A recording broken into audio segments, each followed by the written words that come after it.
Hello mes beauties! Aujourd'hui première vidéo de l'année sur cette chaîne, donc je vous souhaite encore une bonne année. Je l'ai déjà souhaité sur Instagram. Si vous me suivez pas, vous pouvez me suivre sur Insta et puis sur ma page Facebook où je suis un peu moins présente que sur Instagram. Donc n'hésitez pas, les liens sont en barre d'infos. Je vous souhaite bien sûr mes meilleurs vœux, que vos rêves se réalisent et que vous ayez la santé, que vos proches aient la santé, c'est hyper important.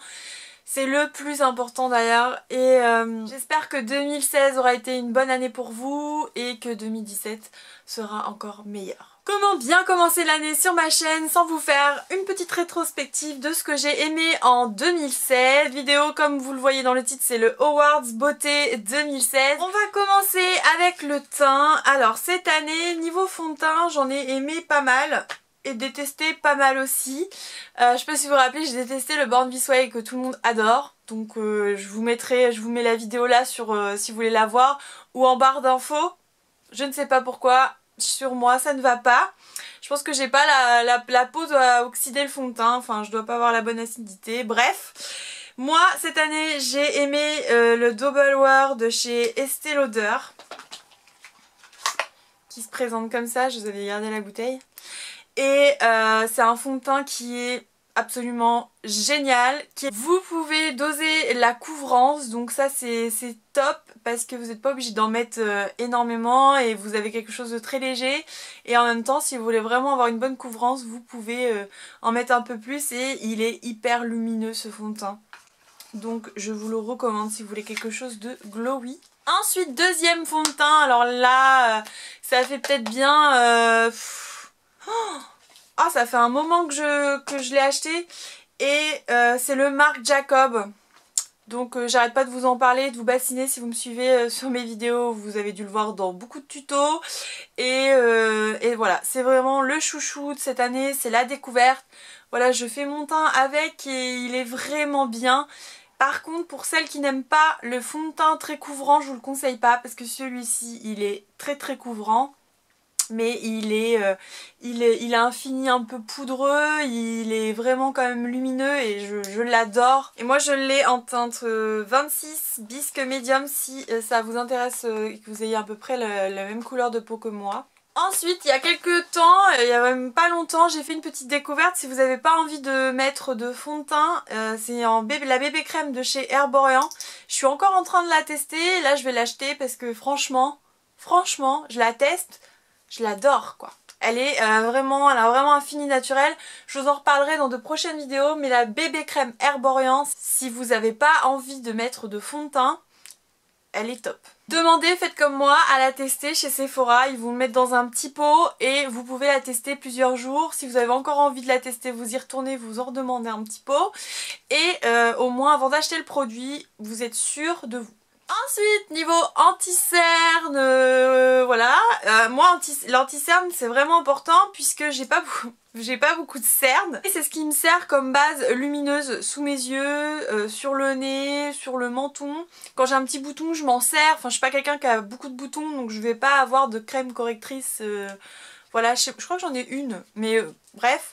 C'est vraiment ce que j'utilise dans la rapidité parce que je n'ai pas forcément le temps de me mettre 8000 couches le matin. Donc en début d'année, si je me souviens bien, j'avais trouvé l'effaceur yeux anti-cerne soin anti-âge de chez... je me trompe pas, je mets Maybelline parce qu'elle est un peu effacée. Et j'ai adoré, je l'ai adoré, franchement il est génial. La petite embout mousse est hyper pratique pour étaler et pour appliquer. Donc non, j'ai beaucoup aimé celui-ci. Donc ça vous le trouvez en grande surface hein, si ça vous intéresse. Par contre je peux pas vous dire la teinte parce que il est totalement effacé, je ne me rappelle pas du tout. Je vous en présente quelques-uns à chaque fois, c'est vraiment ce que j'ai préféré cette année. J'avais aussi testé l'anti-cerne de chez Sephora, qui est exactement le dupe de celui-ci de Naked Skin de Urban Decay, que j'ai beaucoup aimé. Il est beaucoup moins cher, il est dans les 13 €, presque 14. Mais chez Sephora c'est en 2,5 ml, clairement en 3 semaines je l'avais fini. Donc 13 € ça fait finalement cher puisque celui-ci Je l'ai acheté déjà depuis un petit moment, du coup j'ai acheté le Naked Skin qui est le même. Franchement je trouve qu'il y a vraiment très peu de différence. Je l'ai pris en Neutral Fair et il est super bien. Il s'applique vraiment bien, il fond très bien et il est hyper lumineux. En plus moi je le prends un peu plus clair que ma base pour pouvoir vraiment avoir ce côté voilà, fondu et lumineux. Donc clairement ça c'est un gros coup de cœur. Donc si vous cherchez un bon anti-cerne, c'est le Naked Skin Urban Decay. Finalement ça coûte moins cher d'utiliser Urban Decay puisque ça dure beaucoup plus longtemps. Comme je l'avais dit dans mes vidéos, je crois qu'il est à 24 €. Si vous achetez les 2 pots de chez Sephora, ça fait le même contenant et vous en tirez avec 28 €. Donc finalement il est moins cher. Ensuite après l'anti-cerne, qu'est-ce que je fais? Eh bien je poudre. Donc les poudres que j'ai énormément utilisées, c'est la Kiko Makeup Milano, c'est la Soft Focus Compact. Alors ils disent que c'est un peu comme un fond de teint, moi je trouve quand même que c'est très léger pour un fond de teint. Donc c'est vraiment une poudre hein, que j'ai appliquée sur mon fond de teint. Alors là elle avait vraiment un aspect hyper couvrant. Donc j'ai beaucoup aimé l'utiliser, d'ailleurs elle est totalement finie, elle est finie en miettes.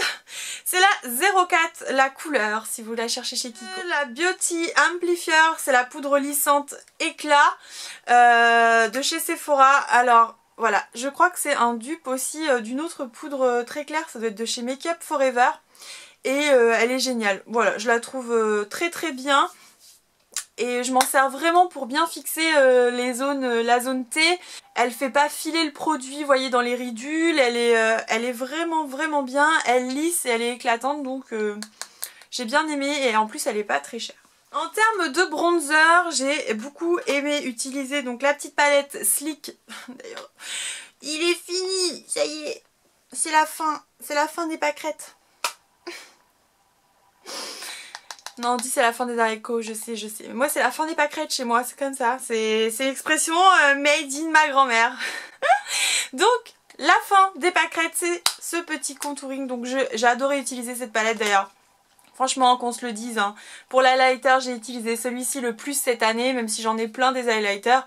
Mais c'était hyper rapide d'utiliser cette palette, ainsi que le blush aussi je l'ai beaucoup utilisé. Ça c'est une palette qui est géniale, c'est de chez Sleek, c'est la Light 373 Contouring et Blush Palette, si vous voulez la trouver. Et voilà, la marque Sleek c'est top pour ça, puisque elle est vraiment bien. Après, autre bronzer qui est très bien, qui coûte pas très cher aussi, c'est celle de chez Makeup Revolution. Je vous en ai déjà parlé, je l'ai énormément utilisée. Vous voyez aussi comment ça s'est creusé, donc je vous conseille aussi cette palette si vous trouvez pas celle de chez Sleek. Après je vais quand même vous montrer une poudre bronzante. Alors ça fait peut-être bien 1 an et demi que je l'ai, mais elle n'est pas périmée hein, clairement. Elle a toujours une très bonne odeur, voilà. Et ça fait 2 étés que j'utilise et en 2016 je l'ai énormément utilisée. Bah d'ailleurs j'ai utilisé tout l'été, j'utilisais plus de fond de teint, j'utilisais que ma poudre bronzante. En fait à partir du moment où j'étais un petit peu plus bronzée, franchement c'était parfait parce que vous avez vraiment des teintes foncées, des teintes claires. Malheureusement vous n'allez pas la retrouver parce que c'est une édition limitée de chez Kiko. Mais je sais que chez Sephora ils en ont dans le même style. Et je pense que vous pouvez vraiment doser avec celle que l'on trouve chez Sephora. C'est ce genre là. Et franchement ça l'été je m'en passe pas. Donc niveau blush j'ai beaucoup utilisé ces deux petites palettes où il y a le blush dedans. Et j'ai également utilisé celui-ci, c'est le Too Faced. Le cœur, voilà, c'est ces couleurs là que j'ai utilisé. C'est le fard à joues Perfection et franchement il est ultra lumineux, je l'adore aussi. Quand j'ai vraiment envie d'avoir un beau maquillage, j'utilise celui-ci. Ensuite, niveau sourcils, donc cette année ça a été The découverte pour moi. Puisqu'avant février 2016, je ne me faisais pas les sourcils, enfin très peu du moins. Sauf quand voilà j'avais quelque chose, une soirée encore. Je trouvais que mes sourcils étaient bien comme ça. Je sais pas, j'ai eu envie de tester et voir un petit peu comment ça pourrait donner. Et en fait, à partir du moment où j'ai commencé, bah, je me suis plus du tout arrêtée. Faut savoir que j'étais à Londres en février 2016 et j'avais trouvé le crayon pour sourcils, voilà, avec les petites parties biseautées, etc. Et j'avais adoré l'utiliser, donc c'est comme ça que j'ai eu envie de faire mes sourcils. Et donc je l'ai vraiment utilisé une bonne partie de l'année. Si vous arrivez à le retrouver, c'est le crayon comme ça tout simple de chez Sleek. Après j'ai racheté la gamme Benefit, parce que Benefit et Anastasia aussi Beverly Hills qui vient de débarquer il y a pas longtemps. J'ai acheté Anastasia Beverly Hills ou Benefit, franchement c'est pareil pour moi je trouve, en tout cas les deux crayons. Et moi j'ai le Good Proof Brow Pencil de chez Benefit. Oui, mon anglais n'a pas changé en 2017. Et c'est le numéro 2. Donc moi j'aime beaucoup, hein. J'adore la teinte.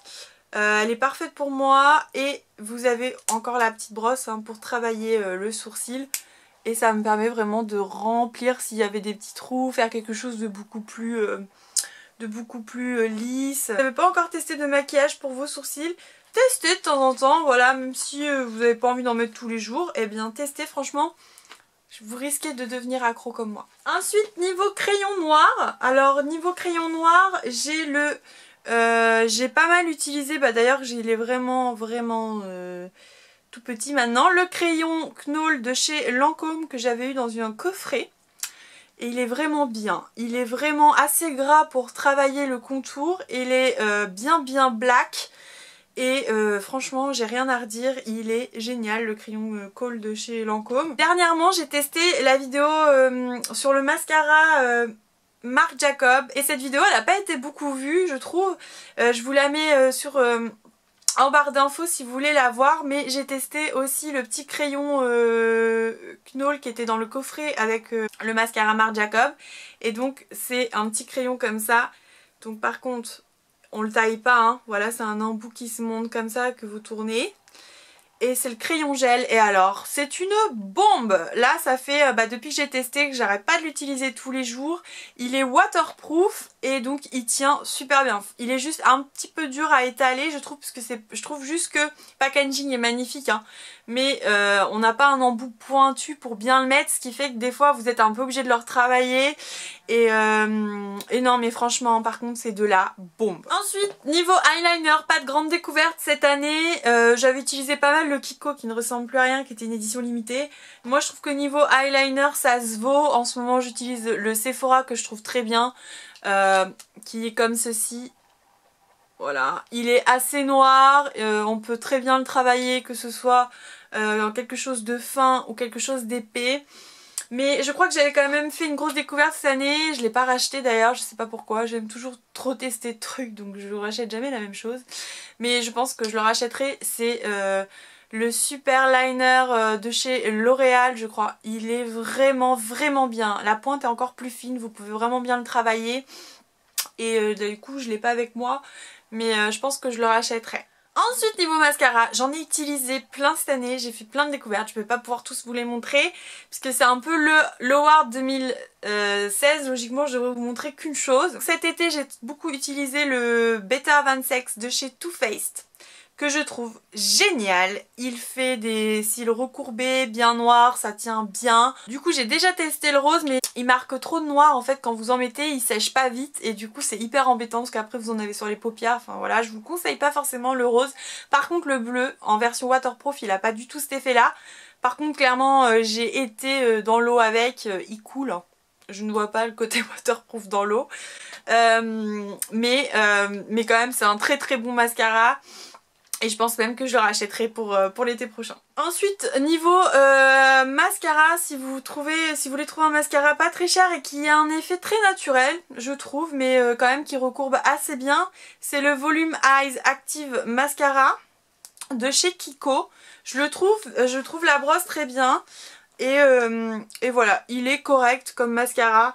J'adore la brosse par contre, hein. La brosse épouse bien les cils et du coup ça fait quelque chose de très recourbé, j'aime beaucoup. Et voilà, mais très naturel, vous attendez pas à des effets faux cils non plus quoi, parce que c'est quand même très léger mais ça vous fait des beaux cils. Et bah du coup le dernier, hein, le Marc Jacob que j'utilise en ce moment, il est beaucoup plus cher que le Kiko. Mais par contre il est vraiment bien quoi. La brosse est encore différente, vous voyez. Mais il épouse bien les cils aussi et il a un petit effet plus fossile que celui de chez Kiko. Et il est très noir. Donc voilà, après tout dépend de le budget aussi, mais je vous ai présenté plusieurs mascaras à plusieurs budgets différents que vous puissiez tester selon votre budget. Niveau palette de fard à paupières en 2016, j'ai pas mal changé de palette à chaque fois. J'ai énormément utilisé la Make Up Revolution London que j'ai eu cet été. Je l'ai eu à Barcelone je crois. Mais vous pouvez très bien la retrouver en France. Il y a un truc qui vient de se péter. Sérieux? What the fuck? Non! Oh la tristesse, elle a dû tomber, je sais pas, c'est bizarre. Oh, oh non! Ça aurait été 2017 la catastrophe pour cette palette. Adieu. Du coup vraiment l'autre palette que j'ai le plus utilisée, c'est la Chocolate Bar bien sûr. Cette année je l'ai vraiment utilisée. Les couleurs sont top, c'est vraiment les couleurs que j'utilise le plus au quotidien. Le marron, le beige, vraiment c'est des couleurs que j'adore, le doré. Je me suis quand même éclatée avec cette palette cette année. Niveau rouge à lèvres, alors vous le savez, je vous avais fait une vidéo dessus, je vous la mets en barre d'infos si vous l'avez pas vue. J'ai vraiment eu le coup de cœur pour les rouges éditions Velvet de chez Bourjois, de toutes les teintes. Franchement, j'adore la formule, elle est... c'est liquide, ça s'assèche sur vos lèvres, mais vous n'avez pas cet effet desséchant. Et du coup vous gardez toujours un confort comme un peu huileux sur les lèvres qui se sent pas du tout, mais c'est un confort. Et c'est mat. Et franchement, et les couleurs sont super jolies. J'espère qu'ils en feront d'autres comme couleurs. Et après, l'Howard 2016 revient au rouge velouté sans transfert de chez Sephora, le numéro 13, donc que j'ai sur les lèvres. Alors lui, c'était le chouchou de l'année 2016. Voilà, quand je l'ai découvert, voilà, je l'adore. Il est super. Il est un peu plus, ils sont un peu plus asséchants que les Bourjois. Ils sont un petit peu plus mat. Et ils font pas mal aux lèvres quand même. Donc après j'ai testé les autres. Je suis un peu déçue des autres teintes. Ça fait pas du tout le même effet que le numéro 13. À part le rouge qui est hyper pigmenté. Les autres sont pas très pigmentés. Et d'ailleurs, grande nouvelle pour ces rouges à lèvres là. Sephora vient de sortir de nouvelles teintes. Donc je suis pressée de les tester. Je sais que là en ce moment ils sont sur le site internet et qu'ils sortent en boutique le 8 janvier. Vraiment pressée d'en tester d'autres. Je pense que d'ailleurs ils vont être sold out pour la plupart très vite. Donc je vais attendre un peu je pense avant d'en acheter. Mais là cette couleur là franchement si vous la retrouvez, le top. Voilà les filles, j'espère que cette première vidéo de 2017 vous aura plu, que vous aurez trouvé des choses intéressantes pour vous. Moi je vous retrouve dans de prochaines vidéos et je vous fais plein de gros bisous. I'm sitting pretty impatient, but I know you gotta